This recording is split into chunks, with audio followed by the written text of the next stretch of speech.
Hey everybody, how are you doing? Just want to let you know I'm back. I'm gonna start a series of good old traditional build videos like I'd done in the past, starting with Camper 6.0. And for those who are interested in how I made 5.0, which I'm doing a little work on over there, 6.0 will have that construction style, and I will give those details to you. So I've had a lot of feedback of people wanting to know how I made 5.0. I purposely held off describing that because that was a new technique I used, and I wanted to get some miles behind it and made sure it worked before I went ahead and did a whole video series. So I am working on 6.0. Got a variety of projects going. I think at a minimum I'll be able to get the actual structure of it done. Maybe the interior will have to be completed at a later time. But let's get started.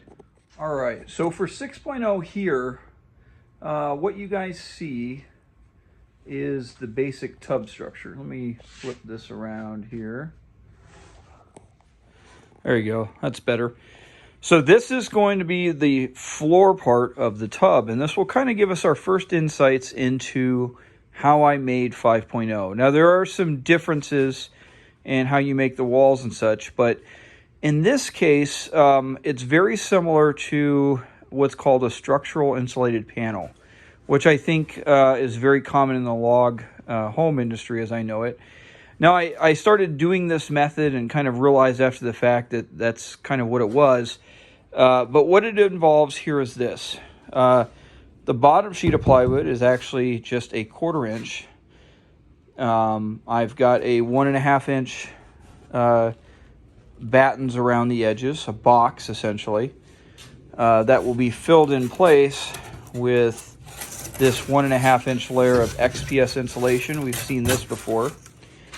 And that will be glued in place, and then on top of this will be another sheet of 1/4 inch ply, and this will all be held together. I've done quite a few tests, and the two kinds of adhesives that I found that work best are I will use the Loctite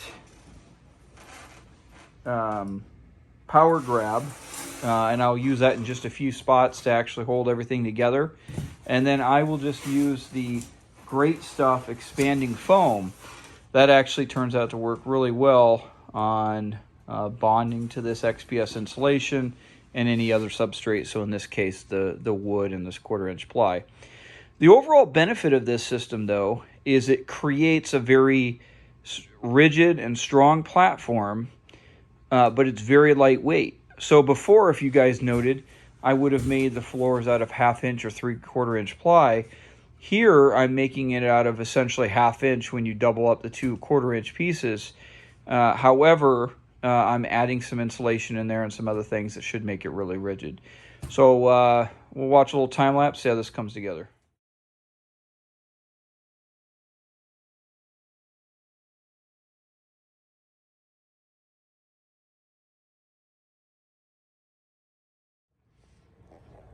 In that last time lapse, what you guys saw was I actually cut this first panel. Now I don't have it glued in right now. It's just a fit in place.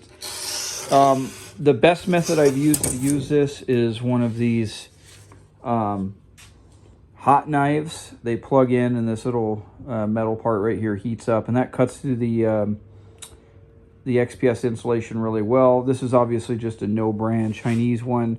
They do make ones that are air-cooled, which is what this one is, and I believe that allows for it to have a longer duty cycle. And if you're going to use this method, I definitely recommend that you get one of those. So from here, I'll cut the rest of the panels to fit the remaining spots.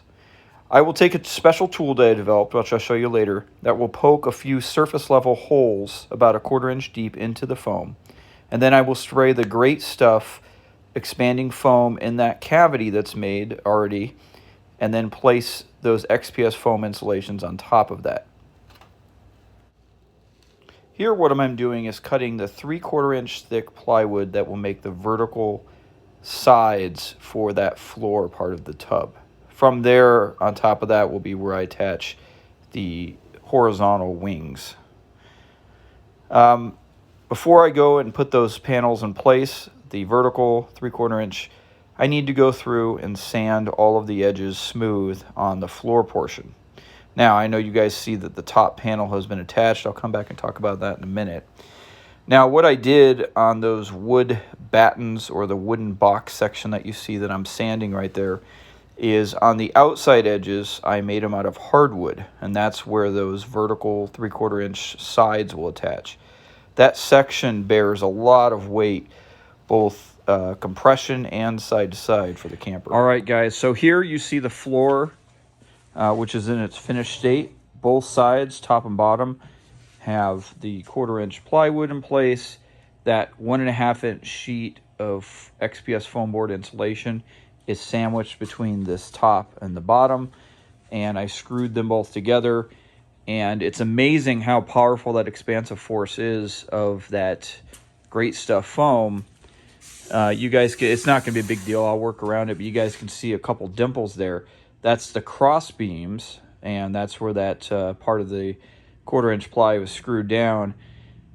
This cavity in there was filled with the great stuff, and then the other 1/4 inch piece was sandwiched on top of that and screwed together. And when it expanded, it had so much force that obviously the center part stuck to the beam, but the rest of it actually deformed a little bit.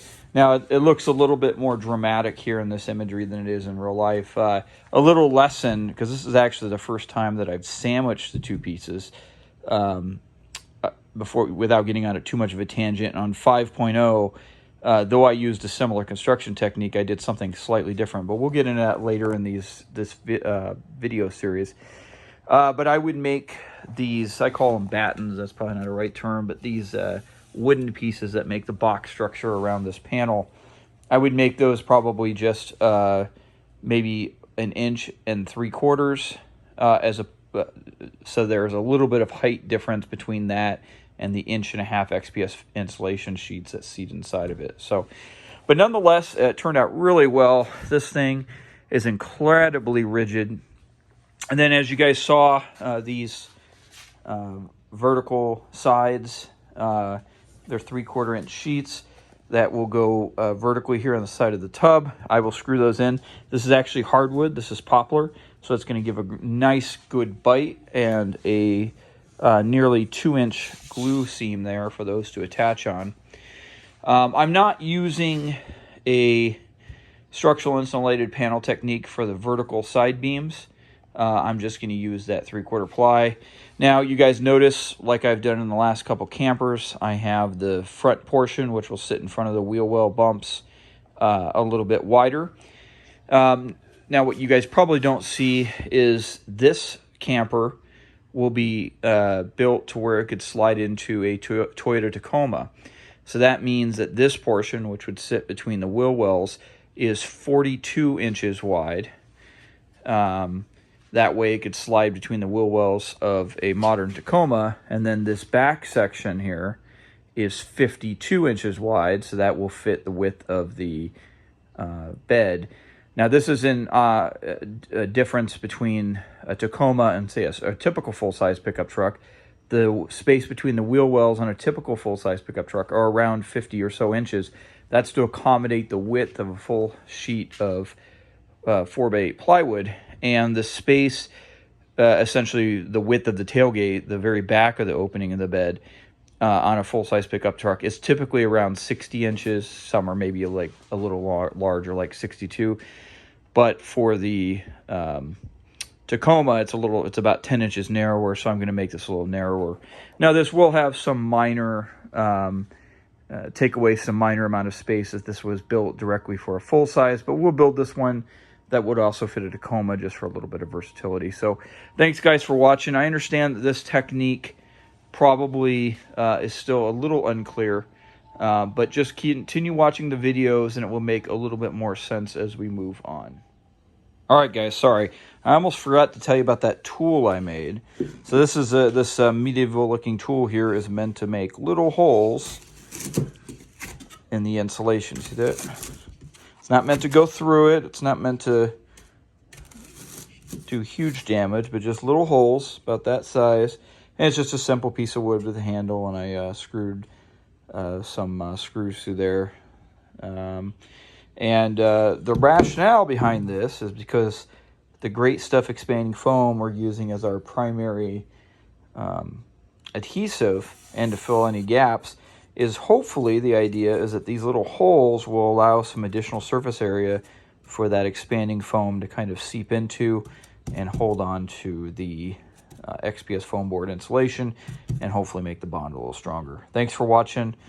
Like and subscribe and share. Thanks, guys.